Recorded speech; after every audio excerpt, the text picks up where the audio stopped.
Anubhuta Vishaya Sampramoshah. Anubhuta Vishaya Asampramoshah. Sṃrti is the not letting go of objects that are experienced. Memory is the not letting go of objects that are experienced. In this video, we are going to explore the fifth vritti, the fifth fluctuation of the mind known as Sṃrti, which is also known as memory. In the previous videos, we explored right knowledge, pramana, wrong knowledge, viparya, imagination, vikalpa, and deep sleep or dreamless sleep, which is nidra. Now, the fifth vritti is known as memory. So, as stated before, the sutra says, Anubhuta Vishaya Sampramoshah Sṃrtihi. Now, what does this mean?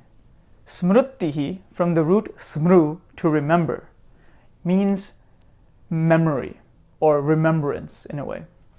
So, memory is the asampramoshah. Asampramoshah, from the root mush, means to steal, to take away, to drop, to let go. So somehow, grammatically, when you start to modify the root and add different elements to it, we have the term sampramoshah, the act of stealing, the act of dropping, the act of letting go. Then we have the negation, asampramoshah, the act of not letting go, the act of not stealing, the act of not taking away. So memory is the act of not, or memory is the not letting go, or the not dropping of the vishaya, which is the sense objects, or the objects, anubhuta, that are anubhuta, that have been experienced. So memory is the not letting go of the sense objects that have been experienced. So what does this mean? The first and most important thing that I want us to understand with memory is this. In yoga, we have the observer, the purusha, and the purusha is witnessing through the mind. Now here is where the most important fact is. In the mind, there are infinite samskaras. Samskaras are also known as mental imprints or mental impressions. From many lifetimes through rebirth, the chitta or the mind has accumulated millions and billions and countless samskaras or mental impressions. That is, when I experience anything through sight, through smell, through hearing, through taste, through touch, when I experience anything, it's all recorded in the mind. And whatever I have an attachment towards and whatever I'm afraid of has already been experienced. So I have experienced so many things from before, and I'm still yet to experience so many things now. And before means many lifetimes, because the mind, the mind goes with the soul from body to body to body. That is rebirth. The mind isn't dropped; only the body is dropped. So the point here is that the mind, the chitta, has countless samskaras in it, mental imprints as memories. So what happens is an external cause enters in contact with you in some way.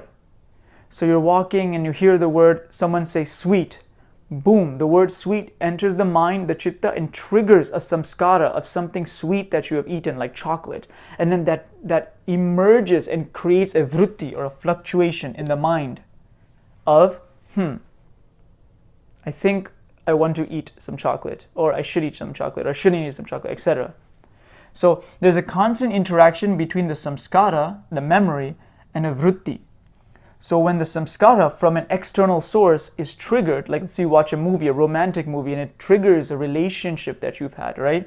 Then the samskara, the memory, triggers it, creates a fluctuation in the mind. I miss this, right? Or I want this, etc. Then that subsequently creates another samskara, another memory.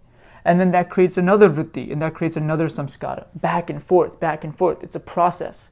So what happens is the commentators state that memory when it is triggered, is not only the knowledge of the object that you're remembering, it's not only the smell of a rose, but what happens is you are experiencing as a completely new experience, you remembering that smell of the rose.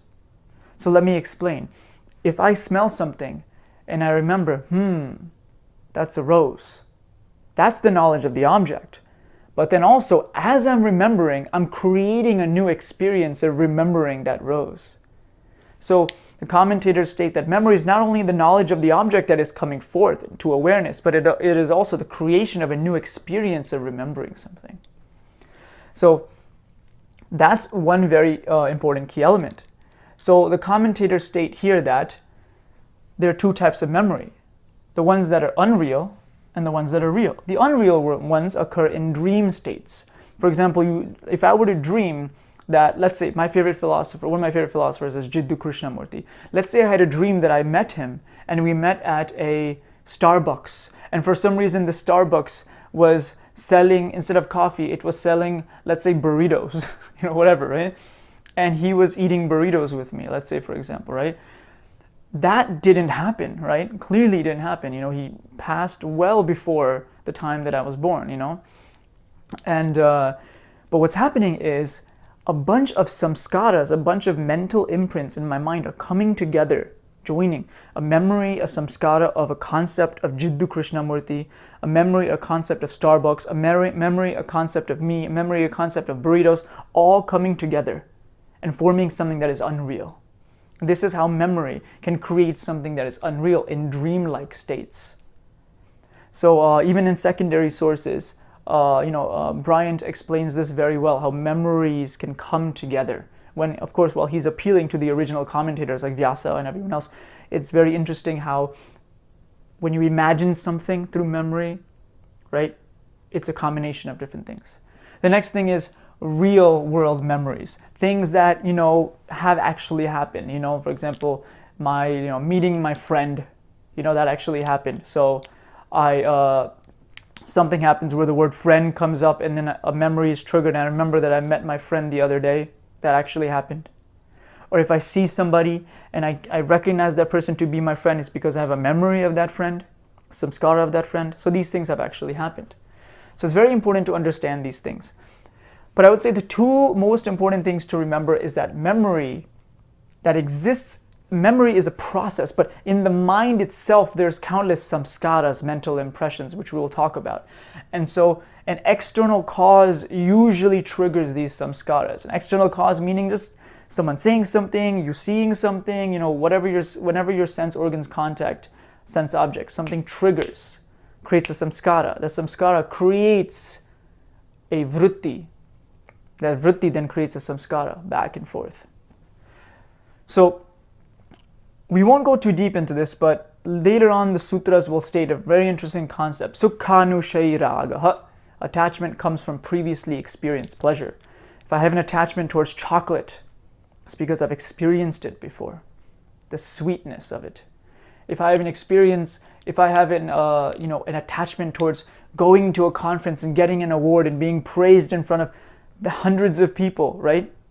It's because at some point I've experienced it before. But the question can come, what if I haven't experienced going and getting an award in front of hundreds of people? Well, one argument is rebirth, because the mind carries the memories from previous lifetimes. One can argue that you have experienced this before in a previous lifetime, and therefore it is activating right now.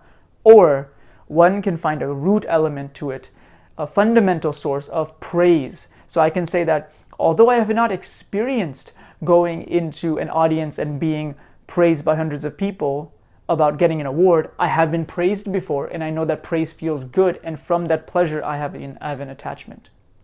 So as of now, we understand that memory is the not letting go of the sense objects that have been experienced, and the two key elements to remember are that number one, the mind is consisting of samskaras that are created all the time.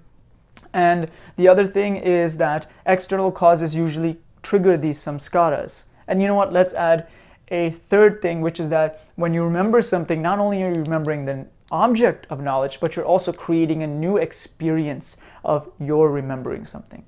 So we have completed the vrittis as of now, and if there's more about memory, I'll create another video, but we will now go into what the Yogasutra has to say about practice after this. So, thank you. The key terms include Sṃrti, meaning memory, from the root smru, to remember. Samskara, meaning mental imprint or impression. Asampramosha, which is the not letting go or the not dropping, or the not being carried off. From the root mush, to steal, to let go, to carry off. Vishaya, meaning object or sense object. Anubhuta, meaning that which is experienced. And vritti, meaning fluctuation or activity which occurs in the mind.